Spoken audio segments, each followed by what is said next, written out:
If, like me, you live in a tiny little car like this, Citroen C1, what cooking options do you have available to you? I'm going to review 4 options for cooking and warming up food in the car. First 2, both dangerous gas based, and then 2 electricity based. Let's have a look at each of these 4 options in turn. So first up is the cheapest option of the 4, probably the most widely recognised and used, and that's this basic gas stove, which has these little tiny cylinder thingies of gas cylinders, which don't last very long, and it runs butane and propane gas, which produces moisture as they're cooking your food, as the burner's going. Now, moisture in a small confined space, and I do have to do a lot of cooking actually within the vehicle, obviously ventilated, but even so they still generate moisture whilst they're burning, and that is not good in a small confined space. What's also not good in a small confined space is using gas, which obviously these things do.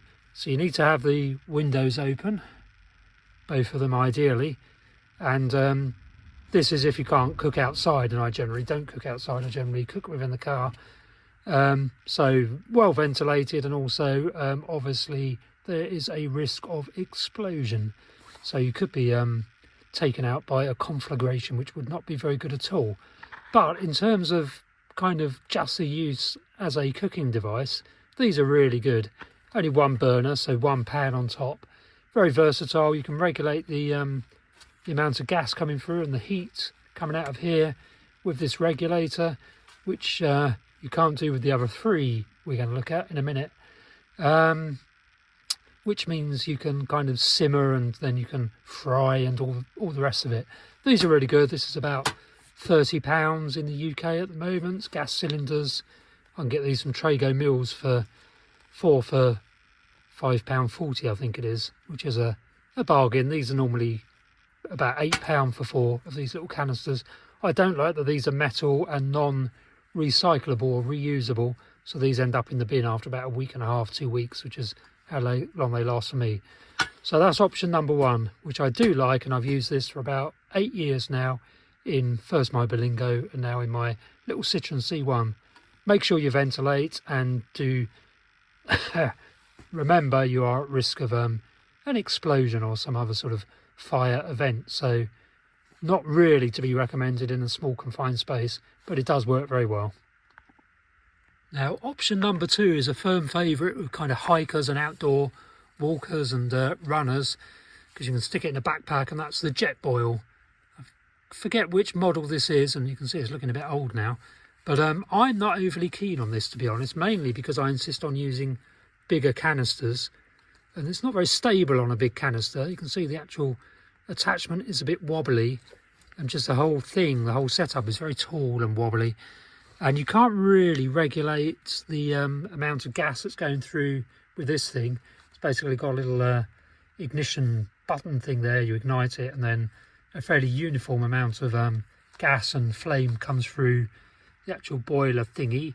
It does boil very fast, so that's one of the big advantages of these, and it kind of comes with this detachable sort of pot thingy, which needs a clean, goes on the top. This is very tall. This is a very strange kind of a plan form, in my opinion. The burner is good, you know, it tends to work in cold weather. I've never had any problems, but I am in the southern England, so our winters are never that cold. I've never had any problems in terms of igniting the flame or anything like that, which people say can be an issue. So you can't regulate the flame. It's another gas-based system, which is dangerous in a vehicle, so you need to make sure you ventilate, or just use it outside. If it's raining, then you have to use it inside. Make sure it's ventilated, and just remember you may get a gas explosion, which would not be a good thing. Now, this is also the most expensive of the options, so whereas the gas stove I've just shown you is about £30, this one was about £100 for the burner and the jug thing that goes on the top. So this is probably one of the more expensive of the 4 options I'm describing here. Option number 3 is really interesting, and I've only just found these kind of electric lunch boxes. Let's get it out of the box. So as you can see, it basically looks like a lunchbox. It's got these little latches on it, like a bit of Tupperware. Little handle that comes up. And it's basically, there's a heating kind of element with this metal dish. You put the food in there, you plug it in. So you can either plug it into a wall socket, or what I do is it's got two adapters that come with it when you purchase it. There's one that goes into a wall socket, and there's the other one that goes into the lighter socket in your vehicle. And basically you need to be running the vehicle to use the lighter socket, because there's no battery recharging system on this one. But basically you run your engine and this warms up food. And now these lunchbox systems with built-in batteries and no gas, they will only warm up food. They don't cook, so you can't do any frying. You can't cook raw meat in these things, as far as I've determined so far. And yeah, I guess they do make the food piping hot. Probably not quite piping hot, to be honest, but warm enough to be safe to eat, sort of thing. It takes about 25 minutes this to warm up soup, which is quite a while. The gas is obviously a lot faster. So this one costs £25–30 roughly on Amazon. There's a link to all of these in the description below. And there's a little venting thing, so you pop that out, have it closed now, and then you just press it to pop it out, and that vents the steam and any evaporating water out of the lunchbox. So that's that one. Now, option number 4 is quite similar to the one I've just shown you. It's another heated lunchbox, much more expensive one. This is about £75–80. It's called the Hot Bento Plus. Let's get that out of the box. Now again, like the previous lunchbox thingy, it looks basically like a lunchbox really. You have the latches, bit of Tupperware, and you've got this dish with a heating element underneath.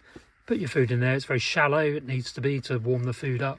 And again, like the previous one, this warms food up rather than cooking raw meat or anything like that.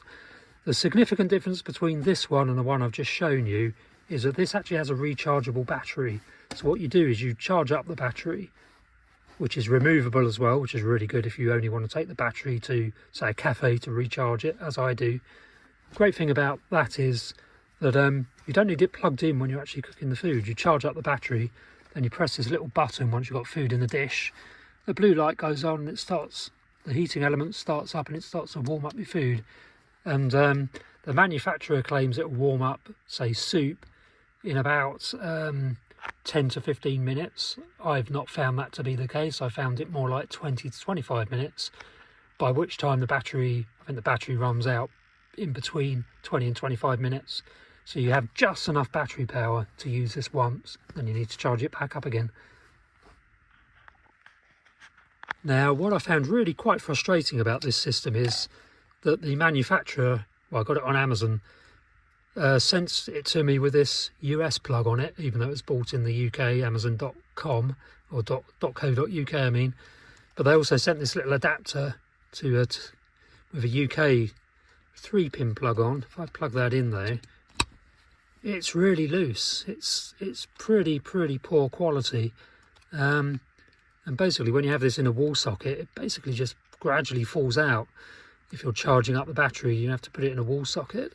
And yeah, it's just loose. It's just not very good quality. So you've certainly lost some brownie points with me, Hot Bento, for this bodge design really. What you should have done, what all manufacturers should really do, is have a USB-C type charging cable. So you can just, you want to be able to plug a USB-C cable into the top here or wherever. So I can charge it more rapidly, and I've got millions of USB-C cables, and I don't have to mess about this silly proprietary sort of plug. So that's the one downside of this, or one of the downsides of this particular electric lunchbox design. So there we have it, the 4 options. I've been using this for about 8 years, this for 2 or 3 years, and these two for a month or two. Which would I actually recommend? Well, they each have their pros and cons, so it's very difficult to say there's a clear winner. In terms of actual just versatility and cooking food quickly, this thing wins by a mile basically. It's cheap, does the job really well, but it's gas based. you have to ventilate the vehicle, and it's not that safe in a small vehicle. Safer in a larger van if you live in a larger van. This thing is just a bit weird, the old jet boil. I wouldn't really recommend this for cooking in a vehicle. It's just too tall, too slim, too unstable, and it's not designed for what I've been using it for. So all I really use this for now is heating up water to make a coffee in the morning. This is just really good for that because it just sits in the back of the car, out of the way. It's quite small, and yeah, I just use it. I don't use it for cooking anymore, just for boiling water and boiling oat milk for a coffee. These two, they're kind of good. I'm slightly disappointed, to be honest, mainly because they only really heat food up and not quite to piping hot, really, so not quite as hot as I'd like them to be. But the hot bento in particular is good in that it's a rechargeable battery, so when I go working in a cafe I can just plug in the battery, recharge it, and it's ready to go in the evening when I want to warm up soup or something. But I also like this version, this electric version, although it doesn't have a kind of a battery that you can use when it's not plugged in. It is good if I'm driving around. I can just plug it into the lighter socket with food in, turn it on, and when I'm driving it's heating up food. So it's good from that point of view, definitely. And it's a much bigger kind of basin, you know, pot than the hot bento. None of these are ideal. They all have their pros and cons. I'm gonna investigate some other options, such as an induction, a low kind of draw induction hob type thingy, which you can get travel versions of those for narrow boats and vans. I don't have a big leisure battery in here yet, so I would need to get one of those. But as it is, 2 gas options, 2 electricity options. They both have their pros and cons. I'd probably recommend this as the kind of the main, most versatile. It also happens to be the cheapest of the 4 options. And I will come back soon and do another review, having used these electrical ones for a few more months. But thanks for watching. Do subscribe to the channel. There's lots more videos about living in a car and living in vehicles, and I will upload another video shortly.